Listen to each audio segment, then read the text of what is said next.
Hi, sixth graders. So the last reading that we had was where Maddie and Bear were on the boat with Bear's dad and a couple other people, and they were coming back on the shrimping boat, and everything was kind of quiet.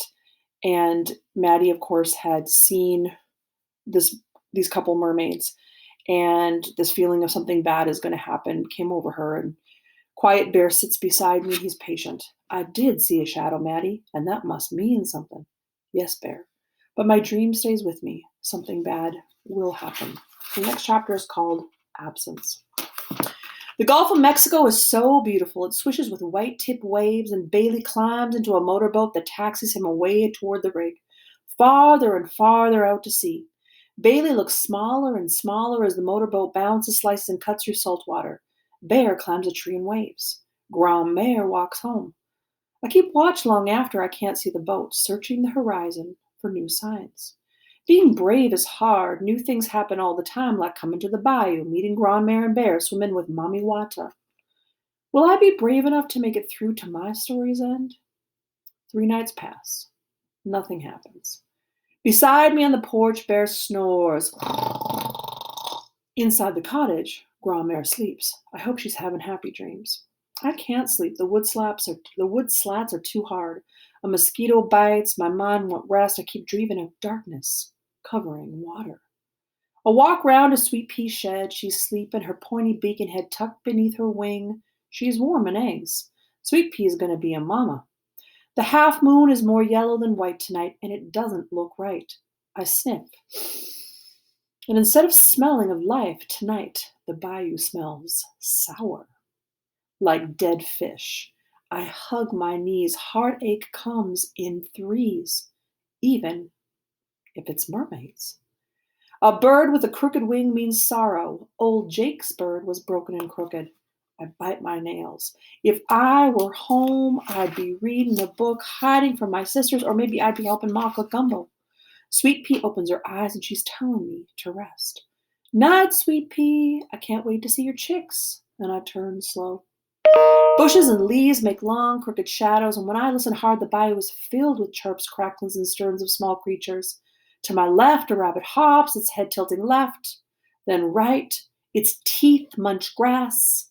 I wonder if this gray-brown rabbit was born this spring. I crouch, watching the rabbit eat. Fluffy fur, long pointy ears, black eyes. The rabbit sees me. It doesn't run. I gasp. Mommy Wata is swimming, pointing at fire. Huge, towering flames rise from the ocean, licking the sky, and in the air smoke billows. In the water there are swirling webs of black. Mommy Wata looks terrified. She covers her eyes. I run. Bear, wake up! We need to get to the water. I'm tired, Maddie. Let me sleep. Damp hair sticks to his forehead. Part of me wants to let Bear sleep, but I need to go now. You'll have to drive Mr. Cochon's airboat. He'll skin me for sure. Bear, we must. I don't tell him how confused I am. Doesn't water put out fire? Bear, please. He jumps up, slips his feet into his shoes. Let's go. I leap off the porch, half run, and Grand-mère should sleep, I decide. Stay happy, dreaming as long as she can. My feet move faster and faster, and Bear is right beside me, picking up speed, panting. Even with headlights, riding through pitch-black dark is frightening. Bear doesn't gun the airboat's engine. He steers carefully, slowly. Hurry, I squirm, barely able to keep still. Don't want to hit a log or a gator. I know, Bear, but I didn't tell him I'm afraid of what I don't know. Where's Mommy Wata? Not seeing her makes me more afraid. Where are the fireflies? Here, Bear leaps off the boat and ties it to the wharf. My feet crunch sand. I look right, I look left. Their stretch of beach is lovely and calm. There's nothing wrong. You okay, Maddie? I don't know. With the Gulf and the sky so both dark, it's impossible to see the horizon. I feel like I'm at the end of the world. The water whooshes. The waves barely lap the shore. Listen. It's a low rumbling sound like shifting earth's sand. An earthquake? I don't hear anything, Maddie. It's coming. It's getting louder. Don't you hear it, Bear? It's coming. I think the bad is coming. The rumbling groans, growls louder and louder like a train racing too fast on a track. Then bam, boom, explosions like bombs being dropped in the distance. There, I point in the far left horizon. Just like my vision, flames yellow and orange lick the sky. Flames spiral higher and higher like a towering candle. It's beautiful, I think, bright colors against the black night. But I don't understand how there can be a fire in the ocean. How flames, fierce as a giant torch, can burn and burn on the horizon. The rig! Bear shouts. His face is twisted, ugly, sad. Pa! Pa! I didn't think. The oil rig is on fire. Bear kicks off his shoes, then dives in the water. Stop! Stop, Bear! Please stop, I say! Scrambling forward, I kick off my shoes too. Water is up to my chest. I dive swimming after Bear, who's pulling farther and farther away. I can't see him, only the splash his body makes. I'm not used to swimming in the sea. Bear's a stronger swimmer. I'll never reach him. I think, Bailey's dead. I don't want to believe it, but I somehow know it. And Bear might be drowning swimming out to sea. I swim hard, harder than I've ever swum before. I'm a mermaid, I tell myself. I don't need to breathe. My legs are powerful like a tail, propelling me. My arms are quick, slapping strong. Water knows to move out of my way, and I swim. I see Bear's feet, his billowy pants. I reach, and I catch his ballooning shirt, and I grip it tight, and I kick and I clutch with both hands. Bear jerks, shouting, screaming, "Let me go! Let me go!" We're both coughing, swallowing water, struggling. We're off balance, pushing each other under. Salt stings our eyes, and we're both gasping. Let me go! Bear heaves forward, submerging both of us. His foot kicks my shoulder. My arm hits his head. We're both going to drown. I let go. I have to. Bear swims toward the distant fire. Bear! I scream, gasping, treading water. Come back! I can't swim as good as you! I've got to save Pa! You can't! The fire is miles away. I can! You can't. Bear lifts and falls with the waves. Currents are pulling us further apart. Help me, Bear! I don't swim as well as you! His hair is wet and plastered, his checkered shirt puffed, the collar tangled above his throat. Flames spike into the sky. I need Bear to understand what I'm saying. I need him to want to save me, otherwise he might never come back. Bear starts swimming, and he floats. I keep quiet because there's nothing to say. His pa is dead. Waves, one after another, rock us. We're drifting farther from shore, and if we get too far out, neither of us will have the strength. And there's a splash, a shadow gliding by me. Mommy Wata? It has to be, I decide. I know Mommy Wata wouldn't let me down. But what about Bear? In the Gulf, flames keep glowing steady and strong. I need you, Bear. I can't make it without you. He keeps floating, giving no sign that he hears me. I need you to help me. Bear lifts his head, flips and swims to me. He grabs my hand. All right, Maddie, I'll help you. Bear is saving me, and I am saving Bear. The next chapter is called Healing. Gra-mère tucks Bear into my bed, and she gives him hugs and sassafras tea as he cries. She sings him to sleep. I feel useless and sad. Come morning, Mr. Cochon visits our shack, and he stands near the table too miserable to sit, and he says, Oil explosion, the deep water rig. 9 men missing, 2 found dead. Pa? Asked Bear, lying on the cot. His eyes are rimmed red with shadows. I can see Mr. Cochon wants to lie, to say Bear's pa is still missing. He's dead, Bear. I'm sorry. Bear slides back the rope sheet to hide. I pat Mr. Cochon's hand. Bear knew, I said. He already knew. How to explain Bear was hoping beyond hope, wanting the impossible. For 2 days, firefighting boats battle the blaze with dynamite and water. Dynamite blows flames away from oil, says Bolden, like blowing out a candle. No oil to feed on, water can put the fire out. It is awful, watching Bear tremble uncontrollably each time he hears the dynamite explosions. Hands about my knees, I sit near his feet and I cry. Gra-mère keeps him warm and puts bundles of thyme for strength beneath his pillow. The oil rig fire is a hard candle to blow out. Sunday, the third day since his pa died, Bear eats breakfast with us. Pancakes, 3 slices of ham, and then without saying a word, he lies back on the cot again, sliding the sheet shut. It's good seeing Bear eat, but I don't eat much. I'm too worried. There's more to come, I say softly. More that I dreamed. What do you mean, Matty girl? I look at the curtain on behind it. That Bear is tangled in sheets, but I don't know if he's asleep or awake. On the porch, I say, and Grandmere follows me, and I hold tight to the rail. I don't understand. Me neither, Grandmere. I dreamed the fire, but I dreamed more. Like what?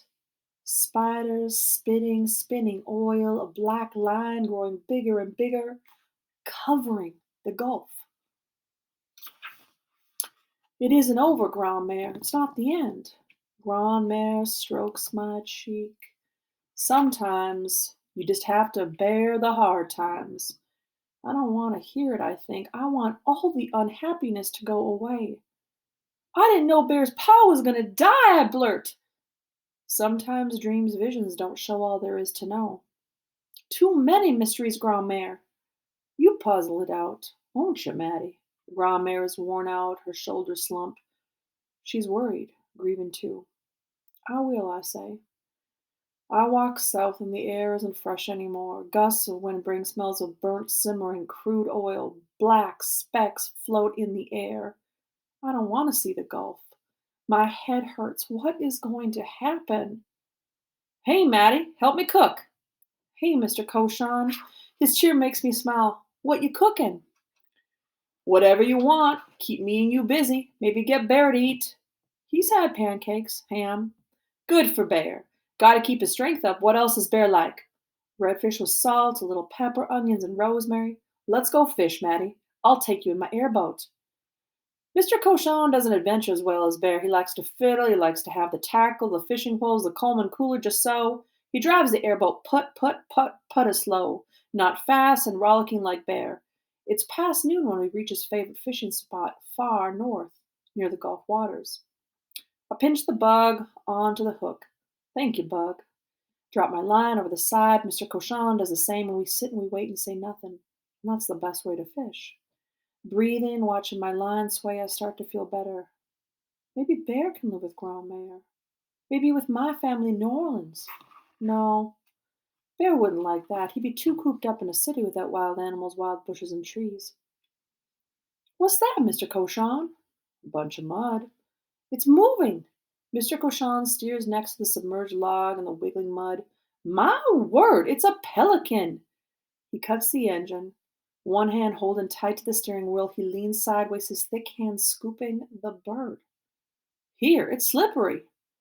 The pelican, black with oil, is in my lap. It's squirming, scared, trying to get away, but its wings don't flap and its body slips and slides. Hold tight, Matty, needs help, else it'll die. Mr. Cochon turns the key. The airboat fan roars. Mr. Cochon is speeding faster than Bear ever did. I pat the bird. Oil stains my hand, a thick, sticky seal. The smell makes me nauseous. Limp, the bird's head hangs off my lap. It's still breathing. Hold on, I shout, hoping Pelican can hear above the fan's roar. We reach the Bon Tom dock. Oil is all over me. I cradle the tiny head, gripping me by the elbows. Mr. Cochon helps me and the Pelican down. Come on, Matty! Something makes me look back. Mommy Wada's head is sticking out of the water. Her expression scares me. I run down the path, holding the Pelican close to my heart. I pass Mr. Cochon, who's too short-legged and plump to run as fast as me. Old Jake, Matty, take the bird to old Jake. Jake, help, help! Everyone hears me shouting. Jolene stops sewing on the porch. Ben and Charlotte ran beside me, keeping pace. What is it? What is it? They ask. What you got? I can't stop. I run up Jake's porch steps. The door opens. Who's hollering? His gaze drops to the bird. Bring her in. I step inside, and there are injured birds in cages, a chicken, a hare, and another brown pelican. Diagrams, pictures of Louisiana birds on every surface of the wall. Here, he says, clearing an aluminum counter. He turns on a high-powered lamp. I gently lay down the bird. Jake winces. Ooh, not sure I can fix this. You have to! Jake doesn't look at me, and with a soft white cloth, he starts to wipe the bird. One cloth, two, 12 pieces of cloth, all of them stained, soaked with crude. You can't tell the pelican used to be brown. A small yellow eye watches old Jake like the bird knows he's trying to help. Get me a bowl of water. Put some Dawn in it. Dawn, the dish soap? Helps dissolve the oil. Need to dissolve it, else this pelican dies. May die anyway from the fumes or from swallowing crude. I grab a bowl and I fill it with soapy water, and gently Jake puts the bird in the bowl like it's a baby's bubble bath. Ooh, now, gonna be all right. Ooh, now, Jake keeps repeating. The bird keeps still as Jake washes his feathers. Jake sounds like a bird himself. In an empty cage, I lay hay and cotton. Jake lays the pelican ever so gently. First its legs, then its body and its head. Keep warm, Mr. Pelican, I say, keep warm. The bird sighs, its chest rising and falling, then lies ever so still. Now we wait. Wait for what? Whether it lives, its young, still has white plumes on its chest. Did you know that pelicans live for 30 years? The other caged birds watch the pelican like they know he's the sickest one. The pelican's eyes are closed, and Jake and I sit, hoping the bird is just sleeping, watching for the rise and fall of its chest. What's happening? I ask, but I already know the answer. Oil spill. The deep water rig is gushing oil. Can it be stopped? Nobody knows.